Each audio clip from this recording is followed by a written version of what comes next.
La stratégie de la Maison-Blanche est claire, elle dit suivre ses ennemis là où ils sont. Ces derniers mois, on a vu la situation, la sécurité s'améliorer en Irak. George Bush estime même que la situation n'a jamais été aussi bonne depuis 2004, alors qu'en parallèle, cette sécurité s'est brutalement détériorée en Afghanistan. Il semble que le réseau Al-Qaïda recentre ses activités, ses attaques sur l'Afghanistan, là où il y est plus facile d'agir, alors qu'en Irak, le réseau a beaucoup souffert face aux armées irakiennes et américaines, souffert surtout face à ces ex-rebelles sunnites qui désormais sont payés par les Américains pour combattre Al-Qaïda. Alors pour les Américains, c'est aujourd'hui une fausse bonne nouvelle. Il faut voir que 2/3 des Américains sont toujours pour un retrait, pour un calendrier au moins sur ce retrait.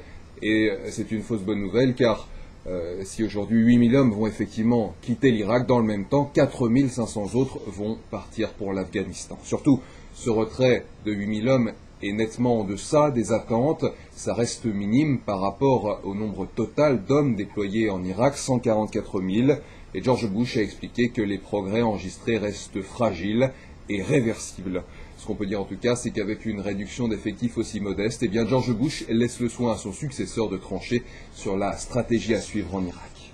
Ce qu'on peut dire en tout cas, c'est que, évidemment, cette annonce aura une incidence sur la campagne puisqu'elle intervient au beau milieu du sprint final avant l'élection présidentielle du 4 novembre. Je crois que l'annonce sera clairement favorable à John McCain. Pourquoi? Parce que ces victoires en Irak, John McCain les revendique clairement. Il répète à l'envi que l'année dernière, alors que tout le monde, Barack Obama en tête, réclamait un retrait d'Irak, eh bien lui était l'un des premiers, l'un des seuls à vouloir au contraire des renforts. Et aujourd'hui, ce sont bien ces renforts qui portent leurs fruits. À l'inverse, bien sûr, ces succès ôtent à Barack Obama l'un de ses principaux arguments. Il se vend comme l'homme qui a dit non à la guerre. Il se vend comme celui qui retirera les troupes d'Irak dans les 16 mois à compter de son arrivée à la Maison-Blanche. Mais aujourd'hui, il est bien obligé de reconnaître que ces renforts fonctionnent. Il a même déclaré dans une interview télévisée l'autre jour que, je le cite, ces renforts donnent des résultats au-delà de nos rêves les plus fous. Alors certes, l'Irak n'est de loin pas la première préoccupation des électeurs ici, mais tout de même, si ce retrait est une bonne nouvelle pour les États-Unis, c'est sans doute une moins bonne nouvelle pour la campagne de Barack Obama, d'autant qu'elle intervient à un moment où, après les conventions républicaines et démocrates, eh bien, tous les sondages donnent un net retour, une nette remontée de John McCain.